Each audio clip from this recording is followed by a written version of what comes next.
What's up, everybody? Welcome to Discourse and Chill. I'm Ian. And it's your girl Reese. Today, we are going to talk about the importance of mental health. We're going to talk about different things that we've experienced, different stigmas that we have learned about, and how to really cope and move forward, and how we want to promote the importance of mental health and hopefully break down the stigma for all those that listen, because it was a journey for us, and we want to share that journey with you as well. So, Reese, tell me about, I guess, how were you raised, and were there any like thoughts or opinions about mental health in your family? So honestly, growing up, we didn't have many conversations in regards to mental health in my household. I Mm-hmm. grew up in the church, so as all Southern Black households, we pray things away, and God got us. Take your cares to the Lord. So there's never Mm-hmm. really a discussion about like depression or anxiety or panic attacks or anything like that.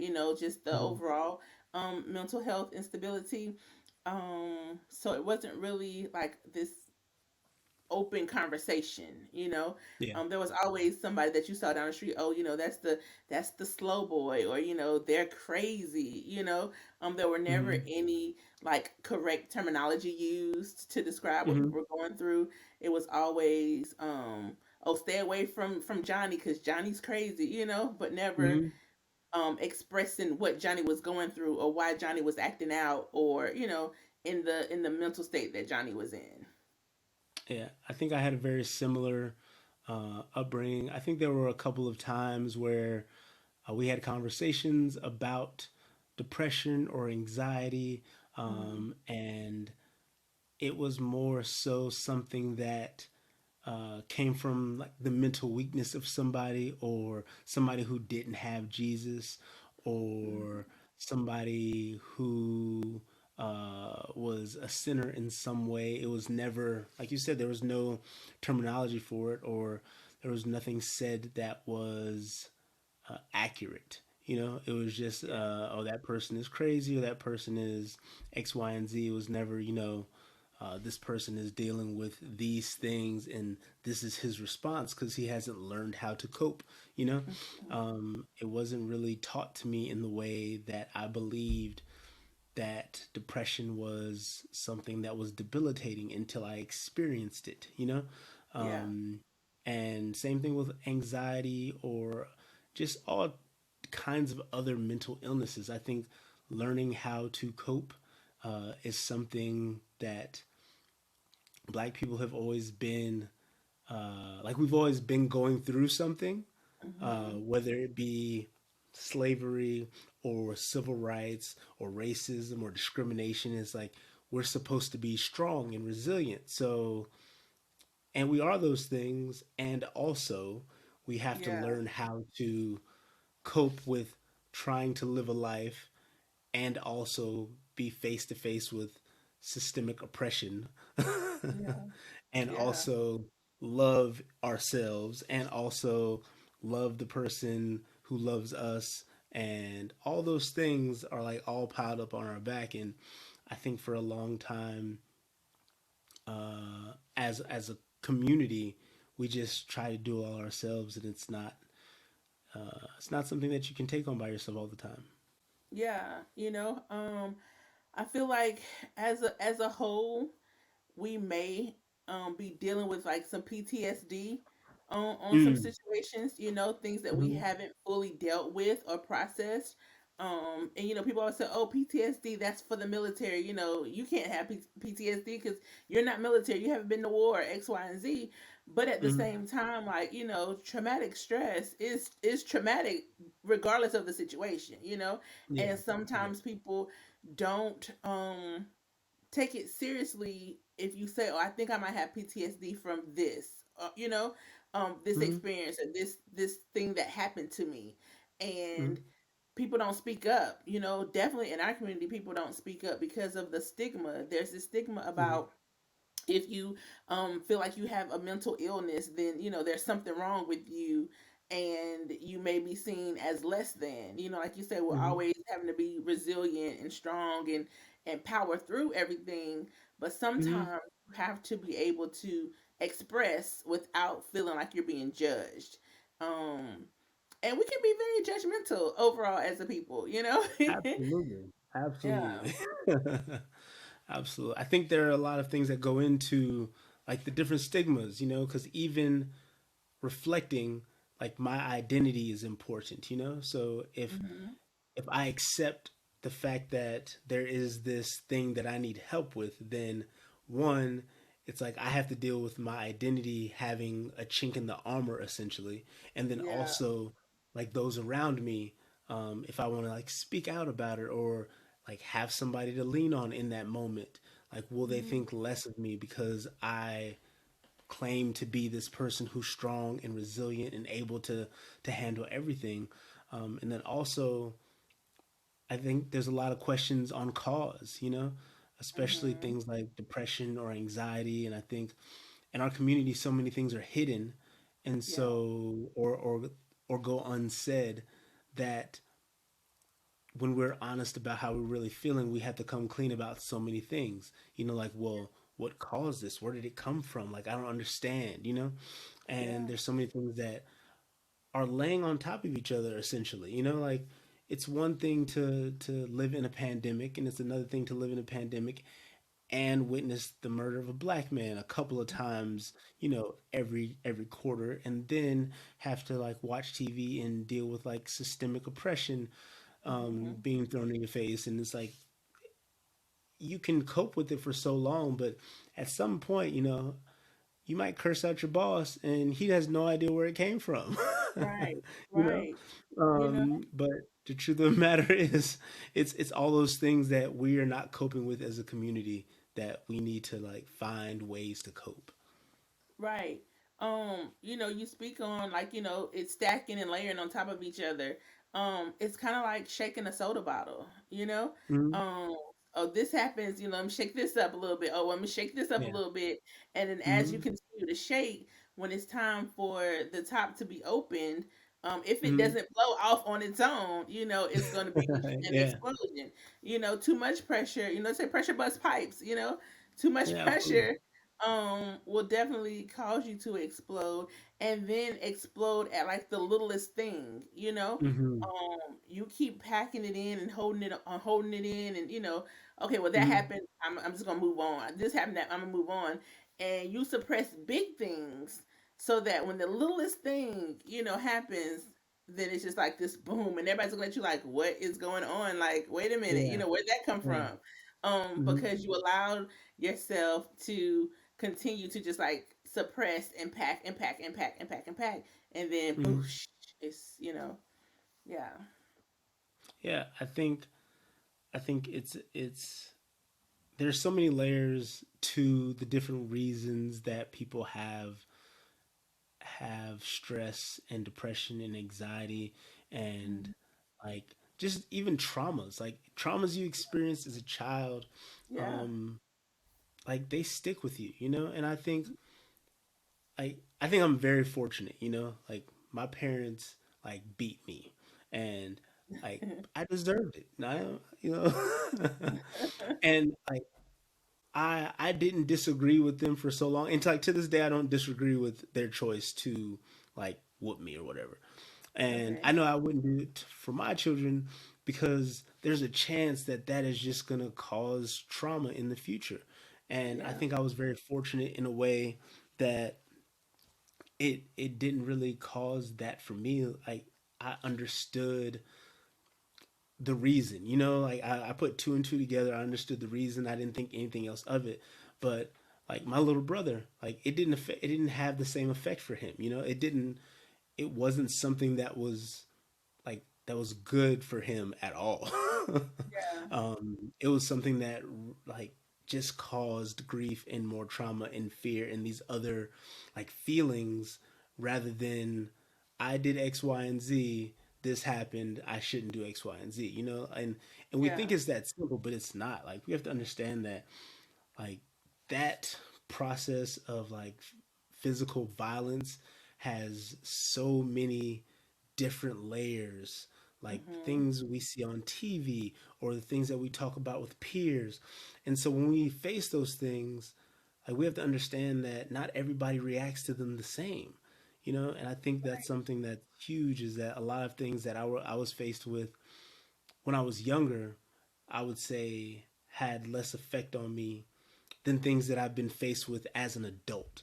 You know, Mhm. like the last 2 years has been difficult. I've never even considered therapy until the last 2 years. You know, I've always had like outlets or ways to cope. And I think this is the first year it's like, you know, man, like there's just a lot going on, and I'm not sure that I know how to do all of this, you know, like to be successful and to keep my head up and to like face racism in a way that keeps me safe and also keeps me wanting to move forward, and to like be open to love and all these things that take work and energy and effort, you know.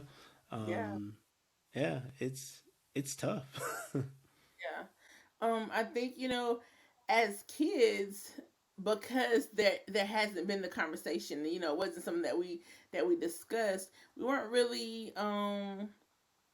in tuned, as we Hmm. are as adults.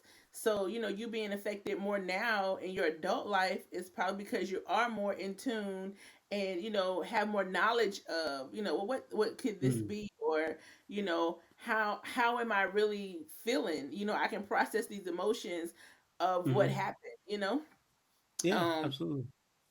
people always say, "Oh, if I could be a kid again, to be a kid again." Listen, I'd go back. have you can have this adult responsibility. Cool. Go listen. Listen. Can I listen? Can I just go back with the knowledge that I have now? Make a couple of tweaks and move it on. But Mhm. as kids, we are so carefree, and children are so carefree and so innocent in the fact that they have no worries. Mhm. Or I'm gonna say that they should have no worries because Yes, you are finding absolutely, now that absolutely. children at young ages are depressed, and have Mhm. anxiety and are dealing with like emotional issues that they don't know how to cope with because Mhm. now again the conversations are being had and people are being more open and honest and trying to find the solution at earlier ages. Yeah. Um, our society is the product of the children that we raise. So if we Yes. are raising damaged and broken individuals that's going to lead the future, we have to ensure that we are focusing on their mental and making sure that they are prepared and strong minded and know how to cope with emotion so we don't have a bunch of little shaking soda bottles running around 10, 20 years from now. Exactly. It's super important. And I think to do that, I think a lot of the onus and the ownership like has to land on the shoulders of the adults, of Hmm. of the children, of like the teachers, the parents. Hmm. Um, I think a lot of that onus has to, like, you have to be able to like look at yourself in the mirror and identify like, I have this wrong. I need to Yeah. find help for this. You know, I think that's so important. I think there, even in my younger years, at like my younger adult years, I always felt that there was nothing, like, it's not me, it's you, you know? Like Mm. it's always somebody else. Like you were always like almost gaslighting people, you know? Yeah. Cuz it's Yeah. hard to recognize that you have flaws, and in this argument, Hmm.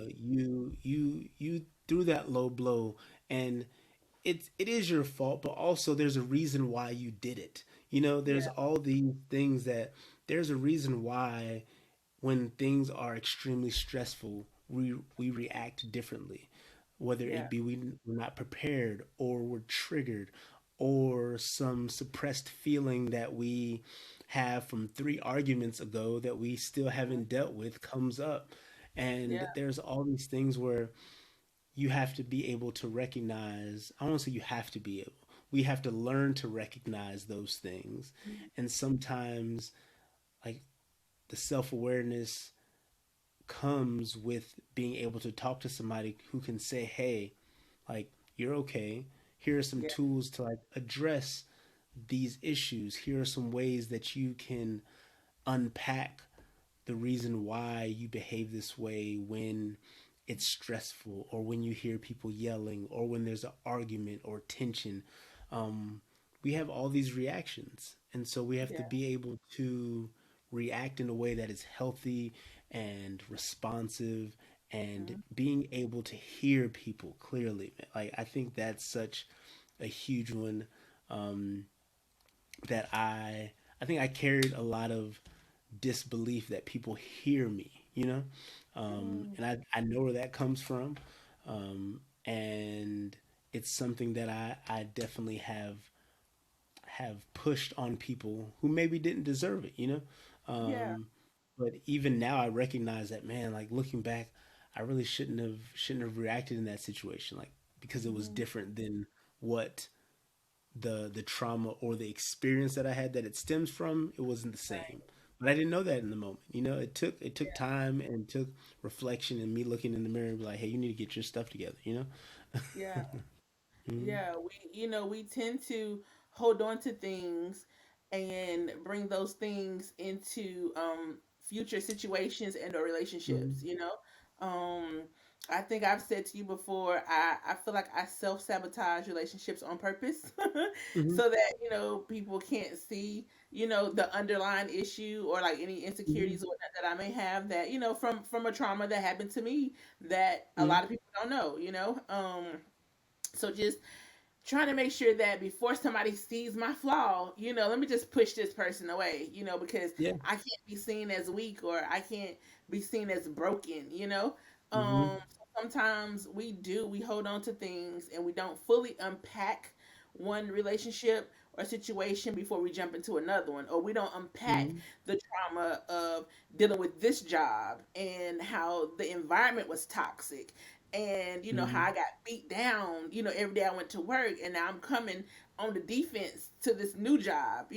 Mhm. We don't discuss how um I'm anxious around crowds, but I'm out here in the public. We don't discuss Mhm.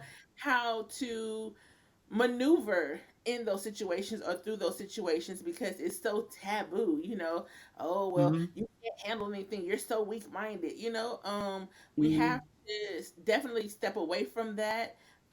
Putting that judgment on someone is not healthy to an already fragile mental state. So yes, we just have to be better about hearing people, and Mhm. not only hearing them but listening to what it is that they're actually trying to tell you. Yeah. Sometimes we have conversations to respond. I'm just waiting for my turn. People don't actually converse fully. It's like, okay, up Mhm. there's a pause, let me throw in here. Yeah. I hear one thing and I've already formed my opinion or my response without hearing the rest of it. So Exactly. hear me, but Exactly. be listening to me as you're hearing me. There's Mhm. a difference in regards to um us conversing openly and honestly, and then us just having a conversation. Yeah. Like Yeah. I like to converse. Like, let's not just Yeah. have a conversation. Let's converse. Let's fully Yes. talk and have the true dialogue. Mhm. Um, yeah, Yeah, absolutely. And I think even we don't unpack sometimes, because you were speaking about unpacking. We don't unpack sometimes because we don't know that we need to. You know, like, a mm, lot of times, like, when you travel, you pack a bag yeah, and you leave, you come home, you take everything out, you wash clothes. Like, we have to do that with ourselves. Like, I yeah, learned that you really have to, like, when you leave a relationship, or when you leave a job, or when you transition, you have to take time and say, all right, like, I know how I went into this situation, how am I coming out? Like, what do I have now, or what did I experience now that I haven't before? And what are ways that I have changed or grown? And, like, you can journal, you can speak to somebody, you can, there are a lot of things that you can do, to help this process. I think I think sometimes time is important because hindsight. They what they say. Hindsight is 20/20. Like Yeah. time is important to just be able to like reflect on whatever it is that you went through Yeah. and process. Like I moved here from California in October, and the first couple of months, I was I was just reflecting the entire time. I was writing in journals and like what I was like, what happened? What did I do wrong? Yeah. And what's going on? Like, is my life on the right track? And I was asking myself all these questions, and there was a lot of self doubt and a lot of worry and just a lot of things that I felt were on my shoulders as a man, as a black man, as somebody who is creative, somebody who is feels entrepreneurial, somebody who like feels successful and wants to be a success. Like I had to really come to terms with like, am I still a success? Like now that I'm unemployed and I don't have any creative projects and I'm not working on anything, you know, Yeah. it was a moment of okay, I need to just take my time. I need to figure out where I am now. You know, it was just basically all right. Where's my heart? Where's my mind? Where's my body? And it was all these things that I saw that that are truly inherently me. I just I don't want to say I let them go, but I think last year was hard for a lot of people, and I just didn't have the space to interact in the way to interact with myself in the way that I normally do. Right.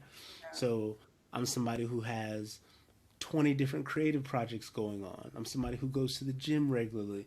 I'm somebody who goes outside regularly. I'm somebody who loves to cook and like I have all these facets of myself and I Mhm. realized that I wasn't doing any of those things while I was in California while we were going through this pandemic, you know? So there's a Yeah. reason why I didn't feel like myself.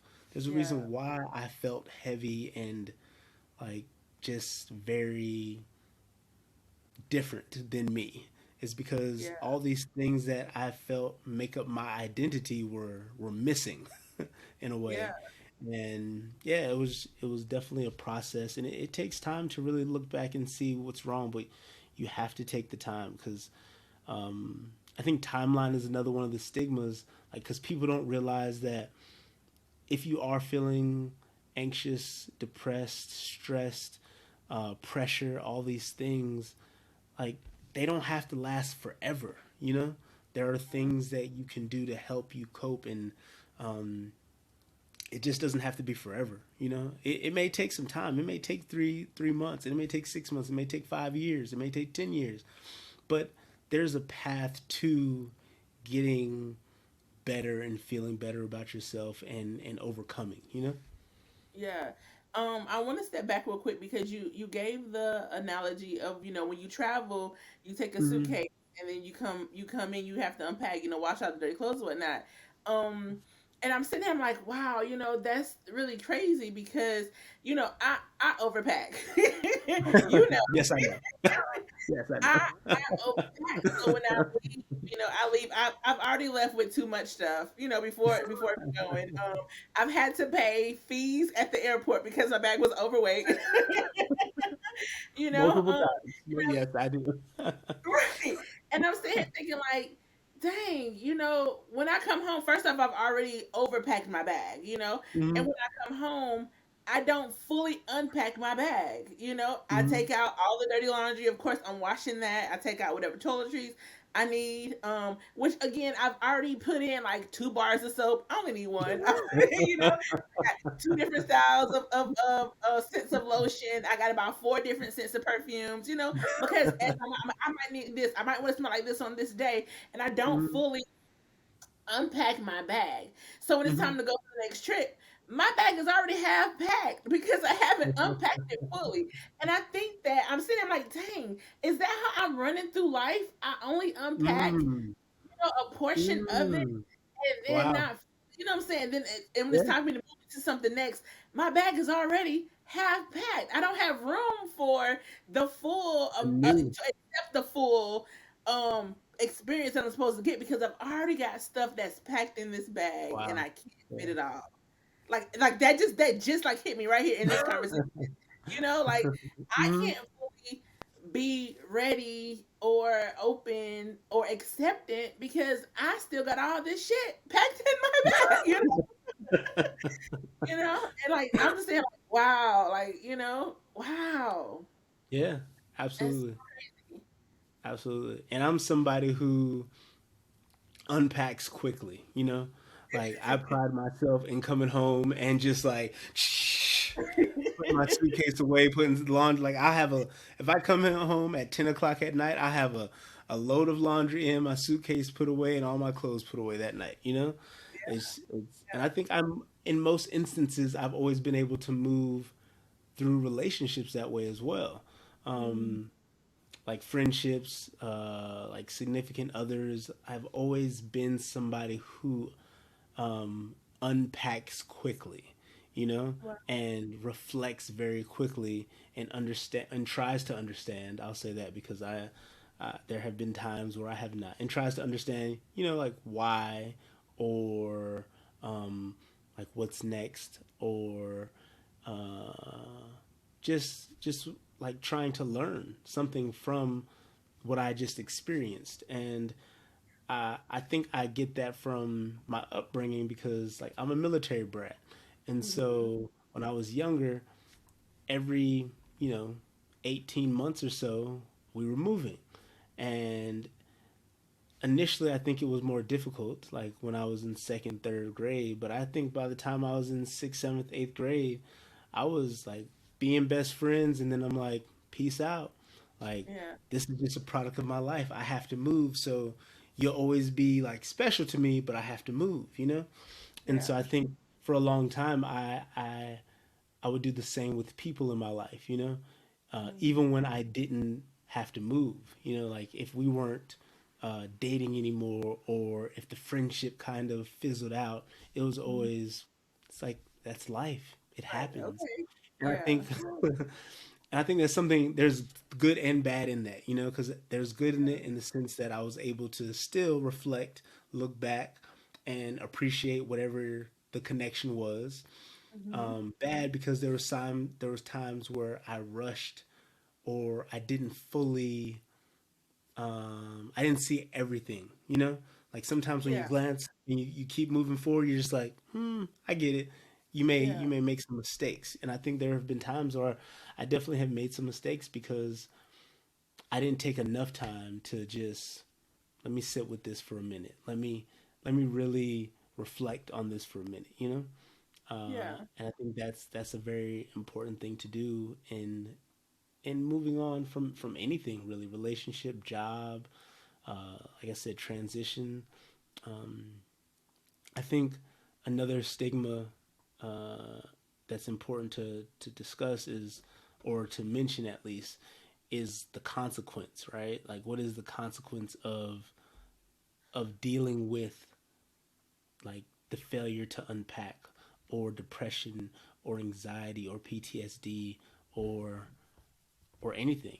I think that's worrisome for a lot of people, especially in our community. Is like, what is the cost that I have to pay by admitting this to somebody? Right. Like, will I be labeled? And then if Mm. I'm labeled, am I now overlooked for something? Mm-hmm. And it's crazy because I have um friends and loved ones that are attached to military, and I Mm-hmm. know some people who have depression or anxiety, or it's like it could be anything from from alcohol to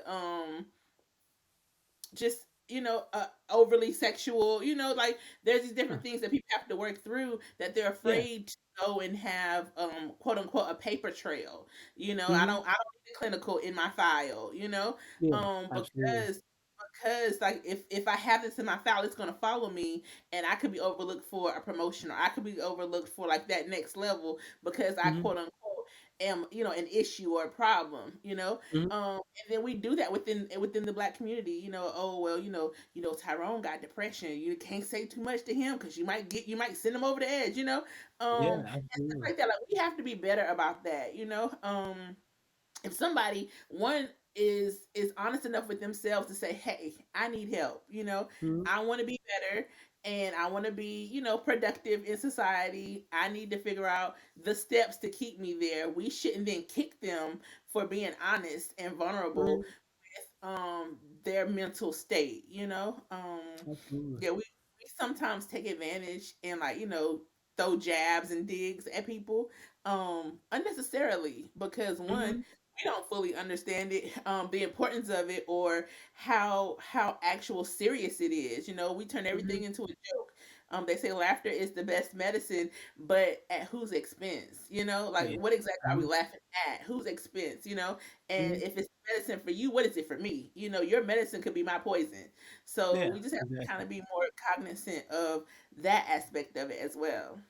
Yeah, absolutely. I think that's the one of the biggest issues in the community. I would say. Well, I want to rephrase that. It's not the biggest issue in the community of Black people, but I think there has been a lot of growth and progress in this area since, especially since I've been hell in the last 5 to 7 years.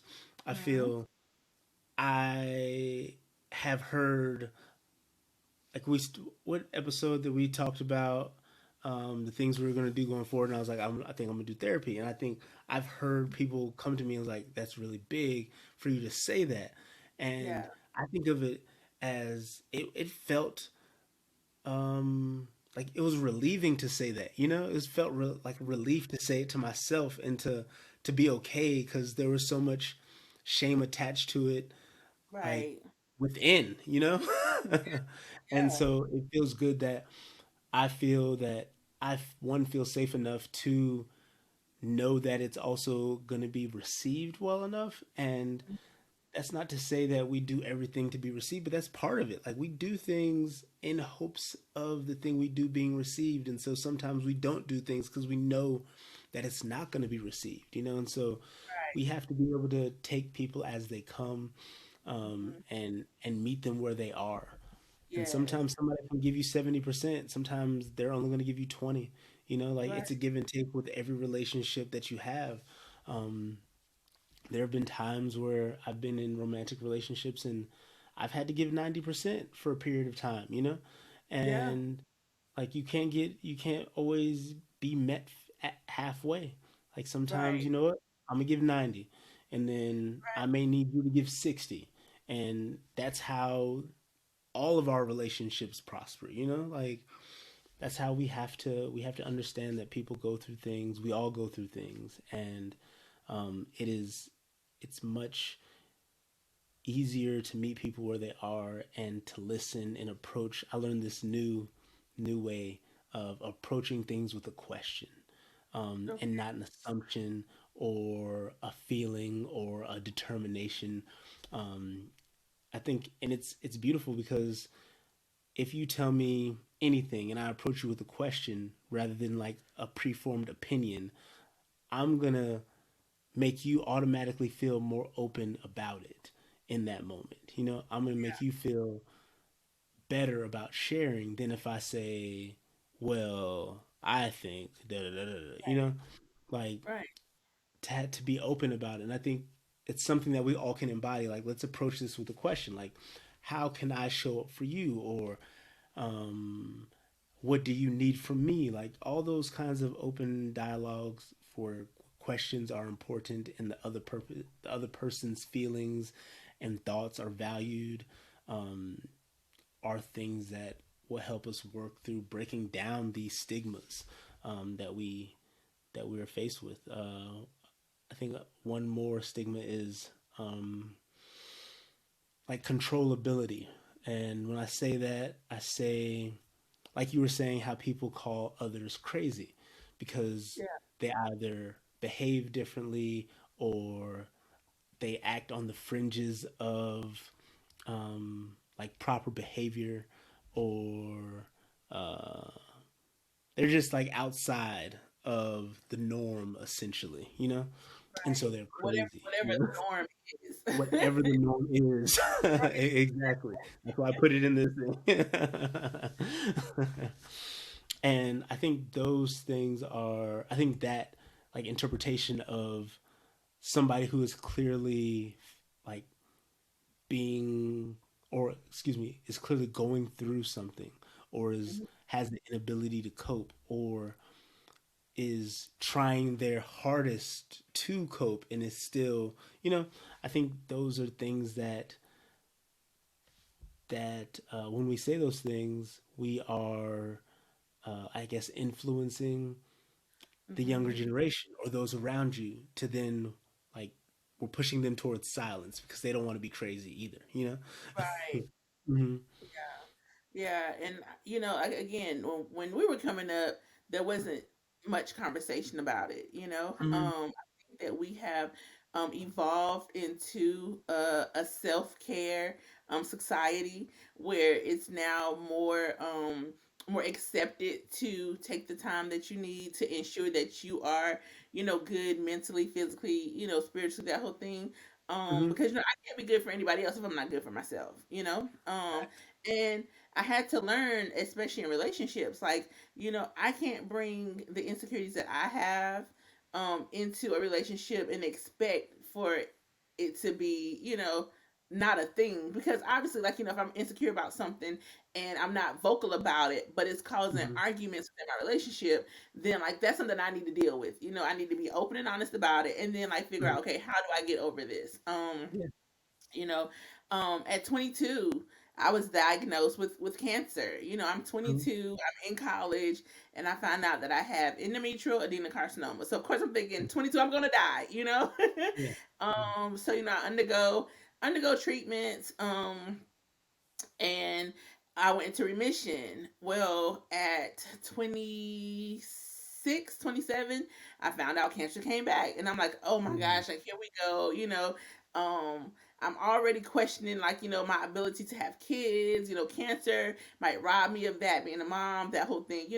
So I bring a lot of that, or I formerly brought a lot of that into relationships, because like I question, like, can I fully be a woman? I had a guy tell me, what good are you if you can't have kids? Like, Wow. what? You know what I'm saying? Like, this is me in a Wow. relationship. Somebody tells Yeah. me or asks me, what good am I if I can't have kids? So it's like those type things, like those little jabs that people do in an argument, that sticks with you. And like, Yeah. well, let me again, I didn't fully unpack that suitcase when I went to the next relationship. So Yeah. I'm thinking, Yeah. okay, well, I have to prove that I'm a woman. So Yeah. um, and I just putting myself in situations that I probably should not have been in, Mhm. because at the time I'm like, okay, I got to make sure that he knows that I'm a woman. Yeah. Yeah. So Absolutely. yeah, like stuff like that. It's heavy. And then Mhm. until I decided to, like, okay, let me deal with what this is. Let me come to terms with cancer. Invading my body twice. Let me Yeah. deal with that situation first, and then let me make sure that I know that I am all woman, like, like there's no getting around that. All So I had to basically build myself up from just that one comment. That one Mhm. comment that happened so many years ago from some Yeah. jerk that deserved me anyway. Tell it. So I had to get myself back into, like, okay, this happened to you. Yes. Was it unfortunate? Of course.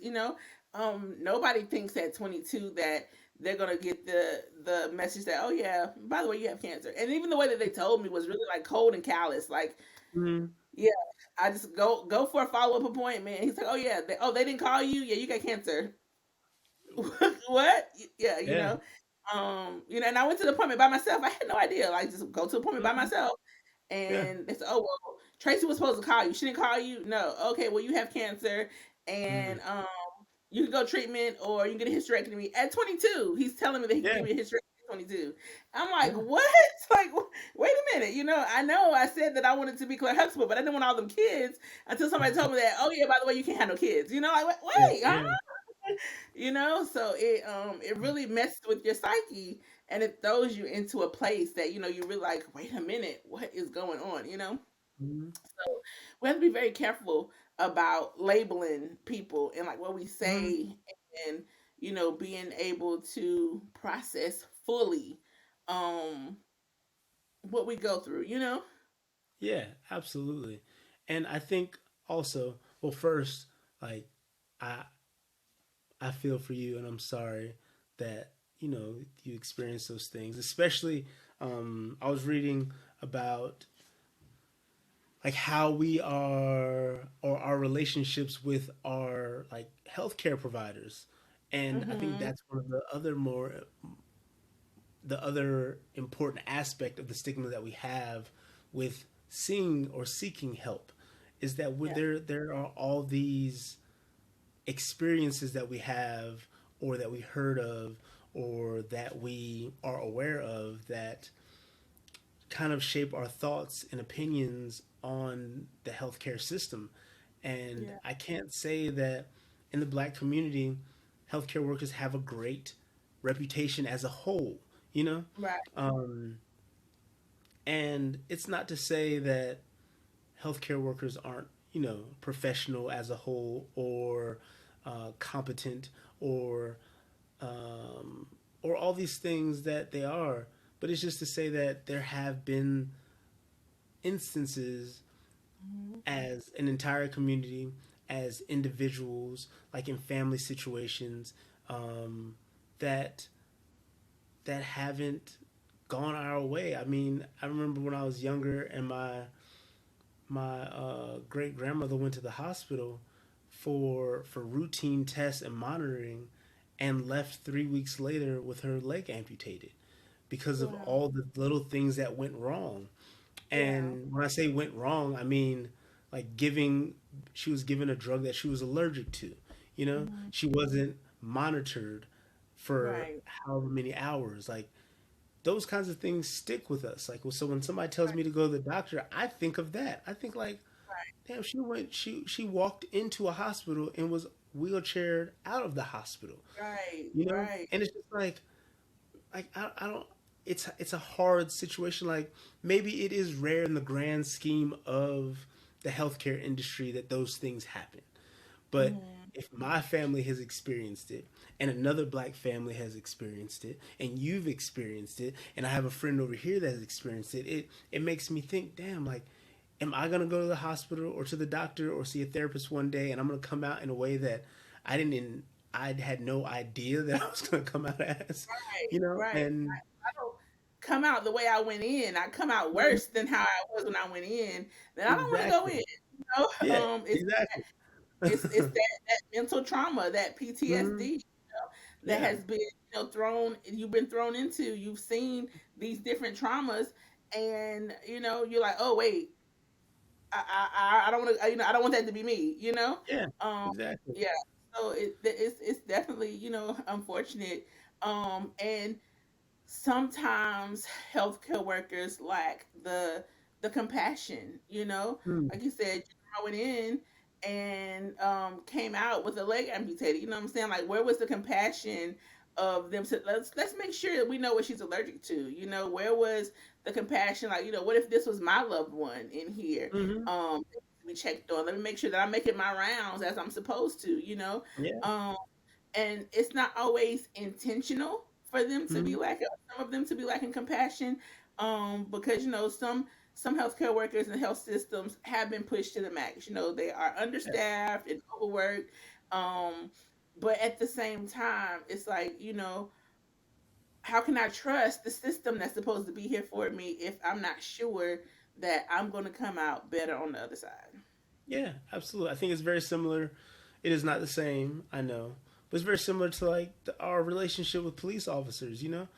Like Mhm. yes, police are supposed to serve and protect, and yes, they are probably the majority of police officers as a whole are probably not terrible or are professional and do the things that they're supposed to do. But there Right. are these individuals who do the wrong thing and then are protected by the Yeah. agency that you want Yeah. us to trust. And so Yeah. it's the same thing because like even like with my grandmother, like what she was allergic to was on her chart. She was given the thing that she was allergic to. It caused a Mm-hmm. reaction. She was left alone, and then like if it was treated immediately, it wouldn't have like she wouldn't have lost her leg, Right. and she also went blind in the same ordeal with. Hmm. And then the first thing they had, like the person who took her to the hospital sign was not an A consent NDA. order. Yeah, well, not even a consent form, but just like with a like basically we're not responsible for what Right. happened, Sign a basically. You know? waiver. Yeah, like Yeah. a waiver. Yes, thank you. Yeah. Um, and it was just like that lacked all the compassion in that moment. You know, like we're gonna get you to sign this, and then you sign this, and then we're gonna tell you what happened, and we're sorry, and like we did Right. this, and you know, and it's just like this whole process, and yeah, it again, it may be something that is an outlier of what happens in hospitals, but it's definitely something that uh, echoes with our community. You know, it echoes with my family. It echoes with you and your family probably, and it's a similar problem that we deal with on both fronts when it comes to like uh, police officers, healthcare workers, or the healthcare system. I don't want to say workers. I'll say the healthcare system. You know, Yeah. and I think the systemic oppression or systemic racism, which you would like to call it, has some like has its hands in those things, obviously, because it is everywhere.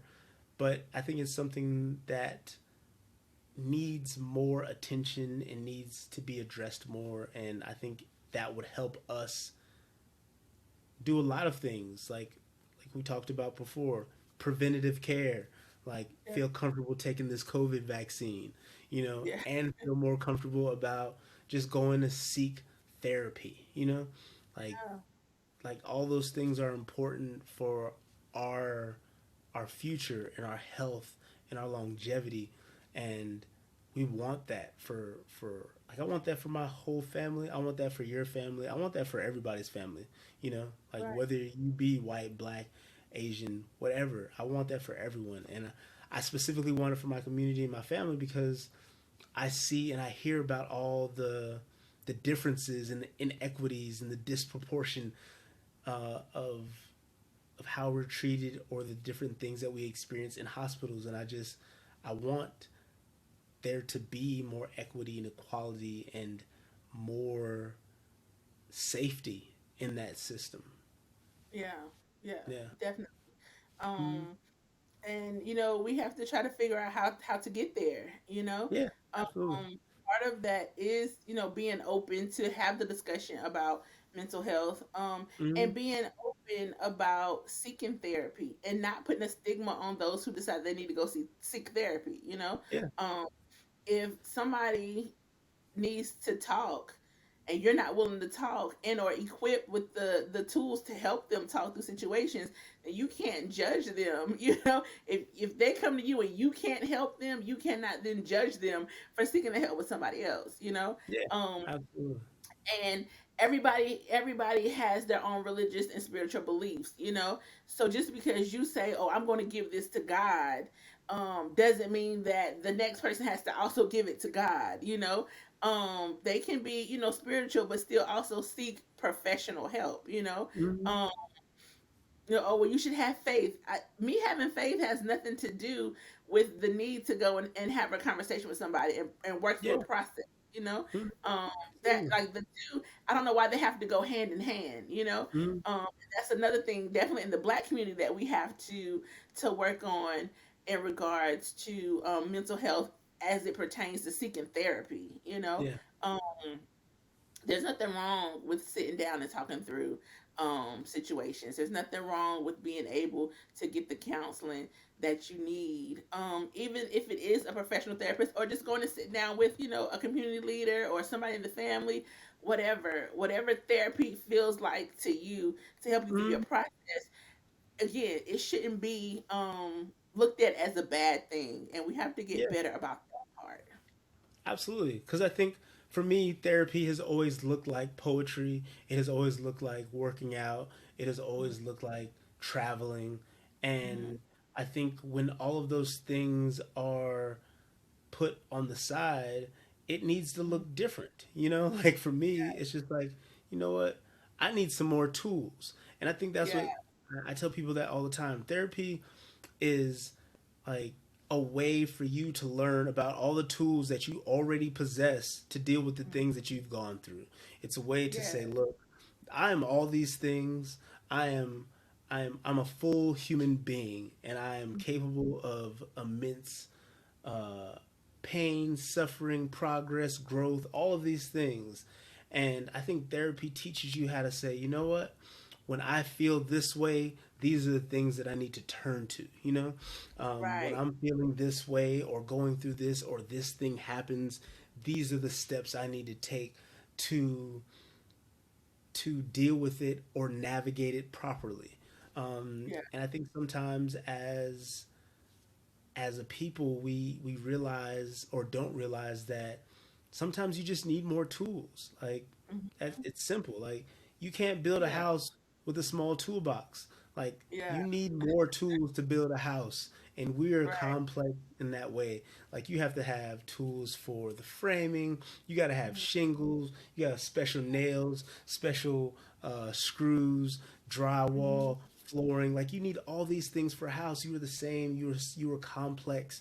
So just because you've been able to deal with this childhood trauma that you had when you were younger doesn't mean that you're going to be able to deal with being fired during a pandemic, or doesn't mean Right. you're going to be able to deal with like Susie in accounting who gets on your damn nerves and you don't know how to talk to your boss about it, or feeling like you've been overlooked for a promotion, or trying to like navigate disconnection with your significant other. Like all those things take a different set of tools, you know? And Yeah. I think for me, I think I had a very large toolbox and I've always been able to like make my way through different things. And I think now I'm like, you know what? I'm older. I know more, and also I know that I know less. Yeah. And I've experienced more, and I've felt so much, um, because I'm so much more aware. I think it's interesting. We talked about systemic, or I brought up systemic oppression, systemic racism. I see it way more than I used to when I was younger, and I think Yeah. even that weighs on me. You know, because it's like, man, it's right there, and oh, it's over there too, and it's how I do this, and I see it in how I speak to people, or how I like when I answer the phone. You're like, oh hi, my name is Ian Tyson, and you know, like, Yeah. and it's all these things that I have like picked up along the way, and then I'm like, no, I can't be that. I got to take this out, and take this out, and take this out, and I have to be Right. me. Like, Right. but it, And another thing we do in the black community is we code switch. yeah, That back absolutely. and forth is exhausting. We having to be one way in this environment and be this way in another environment. Mhm. I can't be how I am with my friends or my family at work. Yeah, Because I have to like meet this model of myself. I have to yeah. fit the box. Mhm. We're always been put in these different boxes, and even that can be um traumatic at times. When you Yeah. want to be able to fully express yourself, but you know that you can't because it may affect my job and my livelihood. If I'm the Mhm. provider and I go out here as my full self and that's not accepted, then I'm no longer providing for my family. So Yeah, absolutely. even dealing with that in itself, can be um traumatic day in and day out, mentally exhausting, and you have to like figure out how to process that in a healthy way. Yeah, absolutely. I remember one of the biggest things that I've done, which is going to seem very tiny, but I grew up in a military household. And so being clean shaven was something that like I just knew that you were supposed to do. Like you have Yeah. to be clean shaven. It's how you're presentable. It's how you're accepted. It's all these things. And I remember it's been what, 7 years now, Yeah. 6 years that I've had my beard, and like growing my beard was one of the most defiant things that I have done. Like I worked for the government, and I had always been just clean shaven, and I started growing my beard, and people started talking about it at work, and I was like, this is me as a human. Like this is Yeah. me as a human can't be unprofessional, you know? Like it's not possible. Like it's just this is how my body naturally behaves. Mhm. Um, and I felt like that was a way of me stepping into myself and out of this mold that I had been placed in or had Yeah. been brought to, I should say, Mhm. because of my upbringing. And I think it's important that we are able to be our authentic, natural selves, and we don't have to Yeah. like be this I don't know mannequin of a person. Representation. You know, yeah, like we have this like this is my work representative. You know, yeah.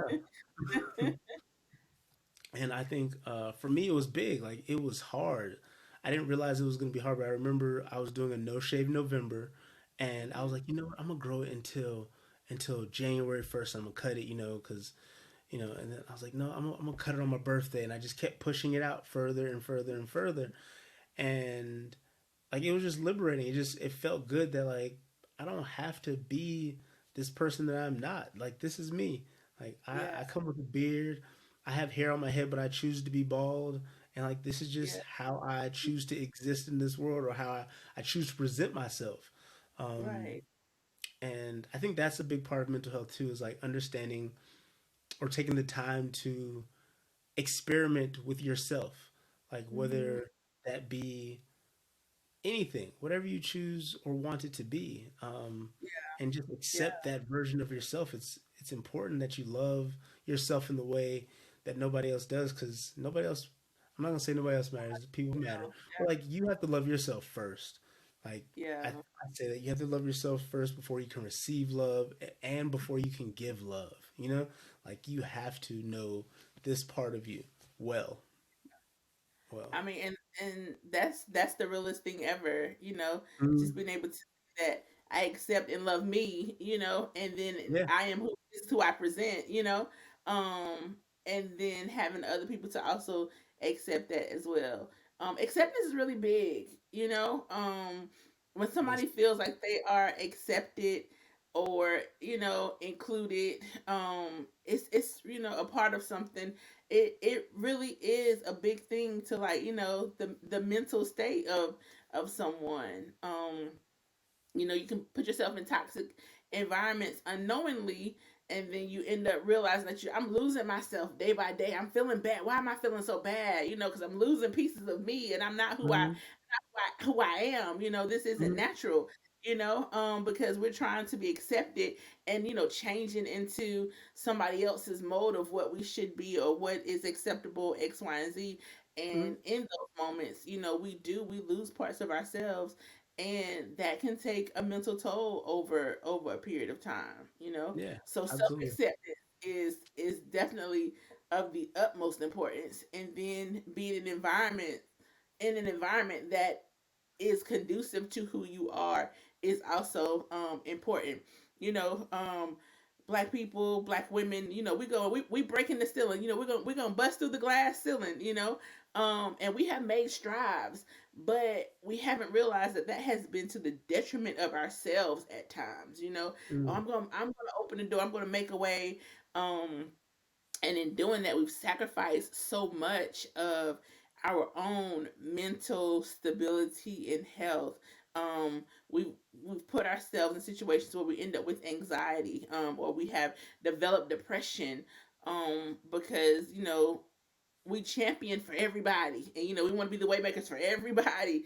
And at the yeah. end of the day, it's like, I got a champion for me. I need to make the way for Mm, myself, because me and all this leadership and me forging forward for the community is tearing me apart, and I can't be good for the community if I can't get out of the bed because I'm so yeah. depressed. Yeah. I can't be good for the community if I have so much anxiety that I can't even go into this room with 7, 8, 12 people, because Mm, now I'm nervous, and every little thing I'm like, like this, jittering on the inside, because I've worked myself up so much and I've broken myself down so much for the greater good of other people. I've allowed people to use me for their ability and their gain, and have depleted me and who I am, you know? Mhm. Um, so we have to make sure that we are showing up for ourselves day in and day out. You know, like Yeah. Ian has to show up for Ian. Reese has to show up for Reese, you know, in order for Ian and Reese to be able to show up for each other, you know? Facts. Yeah, absolutely, absolutely. I think two things, like I have a poem and it says acceptance is the key to everyone's heart. And Hmm. I feel that has been one of the best things I've ever written. And I felt in that moment that I wrote that for me more than anybody else. But I think it's very true. Like I think when you find in a relationship, any relationship really, like whether that be friendship, uh, romantic relationship, even work relationship, that level, that acceptance, like Hmm. that is huge to be able to be you wholeheartedly, to show up Hmm. as you, and somebody just be like I fuck with you, and like that's big. Um, Yeah. and again, when you're saying about about black women champion for everyone, and it's so Mhm. true. You all carry Yeah. so much, and if I'm gonna suggest everyone watching this to read "Ain't I a Woman" by Bell Hooks. Like Yes. I read that book and like I it gave me I already respect black women in a way that like I couldn't even put into words. But that book, there are so many levels. There are so many. There's so much nuance. Um, Hmm. that is detrimental to black women that you don't even notice that you see that exist. It's imperative that that book be like standard reading. Yeah. Imperative. For the Um, masses, for everybody. for everybody, for Yeah. everybody, I suggest that book. But yeah, I think so. Let's talk about how we as individuals and a community, well, like what we can do to help break down the stigma and promote mental health. Like I think this podcast, I think this conversation is huge about like just us promoting it, and I think that education is huge. Hmm. Uh, Hmm. and when I say education, I mean just do research, just look up like different things about self awareness and psychology. And there's just a lot of things that we don't know. Like when your car needs work, like you don't jack it up in your driveway. You take it to a Right. professional.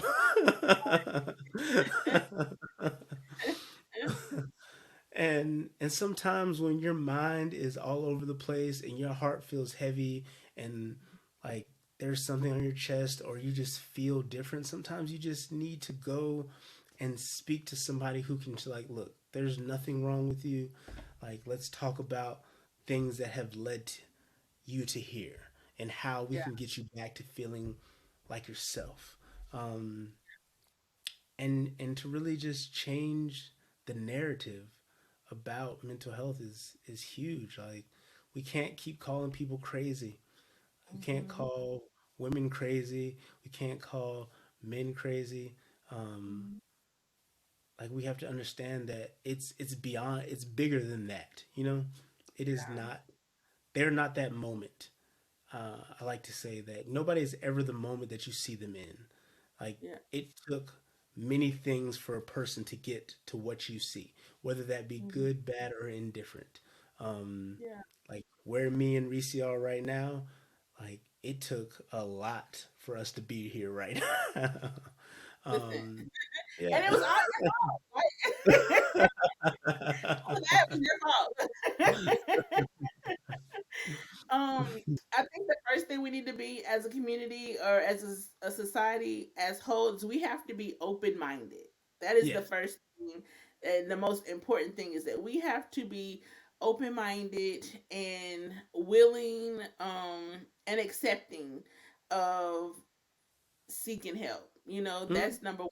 We have to be open minded about it, especially in the black community. We have to be open minded about going to talk to somebody. Going to talk to someone for therapy. Mhm. That's the number one. I think, and the biggest start, and then to not judge somebody for saying that they need to go and speak with somebody and have a therapy session. Yeah. It's huge. You know, you never realize the impact of actually being able to sit down and converse with someone fully Mm-hmm. without interruption. Mm-hmm. Ask the questions that are necessary to make you think and process. Oh, well, this happened at that time. This how I felt at that time. Being Mm-hmm. able to express without judgment or interrupting is super important. That's Yeah. big. Um, and we have to be open minded to seeking it as needed and not judging those who decide that they're going to seek it because they need it. Yeah. Absolutely. And I think it's also important that, like, if you're somebody who is looking for therapy or somebody to speak to, like, Mm. cultural competence is huge. Um, Yes. I think it's like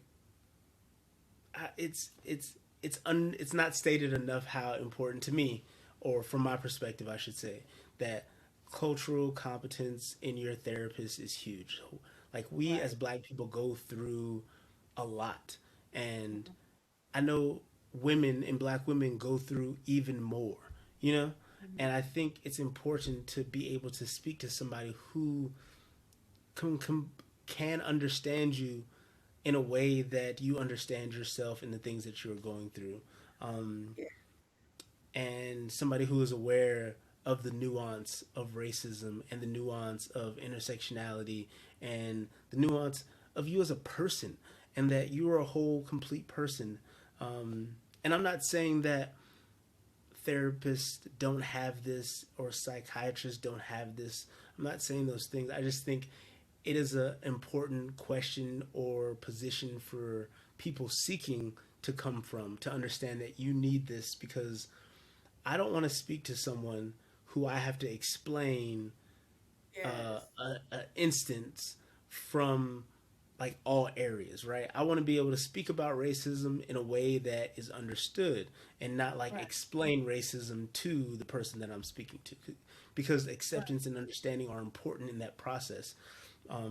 So you do feel like you're being heard and helped in all these things. So if you are looking for therapy, please try to understand or ask the questions of cultural competency. Ask your therapist, interview your therapist too, like, or Right. your healthcare provider. Don't just say this person was picked for me and you're gonna, like, no, like, this is a relationship you're building. So you have to appreciate, trust, respect, like, and be Hmm. enthusiastic about the people that you're going to speak to. So you want to make sure you're asking questions and being upfront and honest, and, like, really saying, like, look, are you going to be this for me, because this is what I need.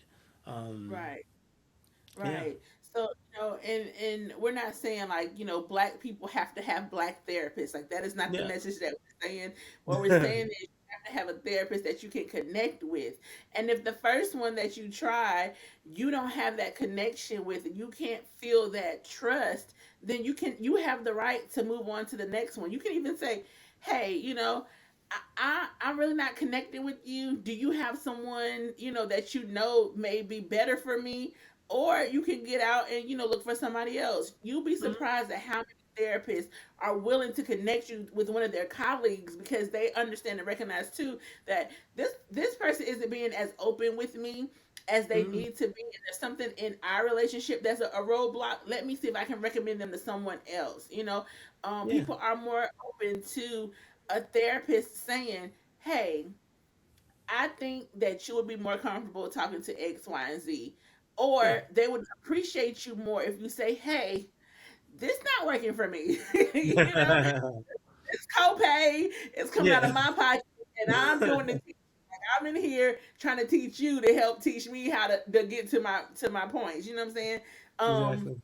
and I don't have enough copay for this. So I'm paying you for me to have to teach you to help me work through my stuff. That's not gonna work. So Yeah. don't be so caught up in the race or gender of your therapist. Be looking more for compatibility. That is Yeah. really huge in therapists. You have to be able to be compatible with the person who is trying to help, and not in no matchmaker type way, but like just like I just have to say, we have to be able. Yeah. I have to trust you, Yeah. and I can't say that I, in certain situations, will be comfortable talking to Katie, whereas I might be more comfortable talking to Keisha, Mhm. and then sometimes I can't really talk to Keisha about this, but Katie has been through this as a woman, and Yeah. we that on that level. So you just have to Yeah. be very open with yourself and don't settle. Like, do not Yes. settle for the therapist that is not the right therapist for Yeah. you. I also want to let you know that mental health is not just seeking therapy. As Ian said, he finds therapy in journaling and working out. I'm a big travel girl. Some people find therapy in cooking, finding that activity that helps. I have recently found making waist beads therapeutic. Again, I was something about counting those beads, like coming up with Hmm. patterns, stuff like that. Is really relaxing. Do something with your hands, or dig in the dirt. Something that is a self care moment for you that helps center yourself and gets you to a better state mentally. Now, if therapy is what will help you with that, by all means, seek the therapist. There is no judgment here at Yeah. Discourse and Chill. We Yeah. encourage you all to get to the healthiest mental state that you can be in. Ian started early. 2020 was rough. Like, in my lifetime, it's the worst thing I've ever had to go through. In my lifetime, all at once. Stuck in the Yeah. house, Absolutely. watching people being murdered and social injustice, and then we done had a whole um people storming the Capitol. Like, this has been a lot of like, what is this? It's getting real. Like, am I watching a movie? Are we getting punked right now? Listen, we We've are. gone through a lot, and it is a lot to take in. Home confinement. We've been on quarantine. And I'm one of those, again. Like, I don't like people to force me into confinement. So I hate the snow. And to all my people in Texas and the southern states that are getting beat up right now, my heart is with you. No power, no water, stuck in a house. Like, listen, my thoughts are with all of you. I know this is very challenging, especially to your mental state as parents, not being able to provide for your kids, or just hearing that people are freezing to death in their house, Mhm. in their cars, in the street. Um, Listen, my heart is definitely with you all. I am sending you love and light. And, Mhm. if there's anything that we can do with Discourse and Chill to help, let us know. But yeah, my heart is with you. My thoughts are with you. And for all other states where, the snow is starting to stretch or whatnot, if you are suffering in this moment, please know that you are not alone. And there is someone willing to talk you through the process and to just let you know that you are supported. Yeah, it's Absolutely. rough. 2020 was rough, and Yeah. 2021, like, oh, I'm gonna show you. Yeah. Like you know, 2021, like, I feel like it's like trying not to be out. It's trying to outdo 2020.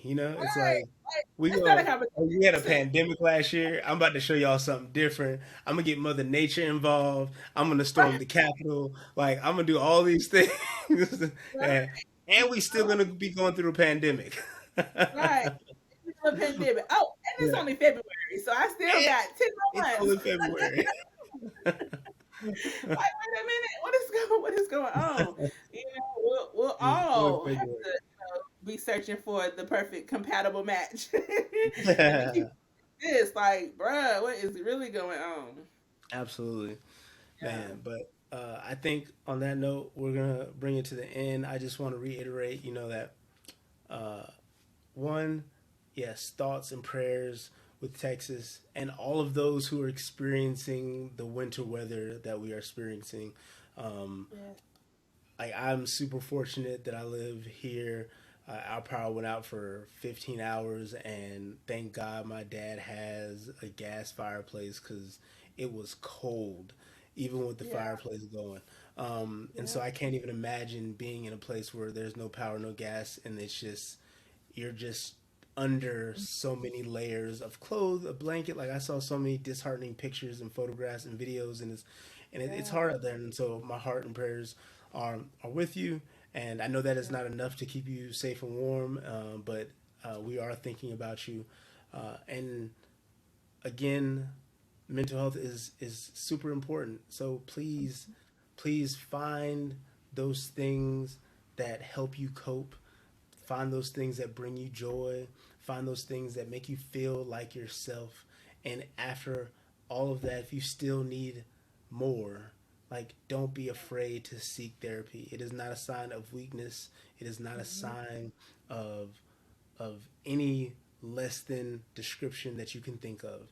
It is a sign of self awareness. It is a sign of you're somebody who wants to grow.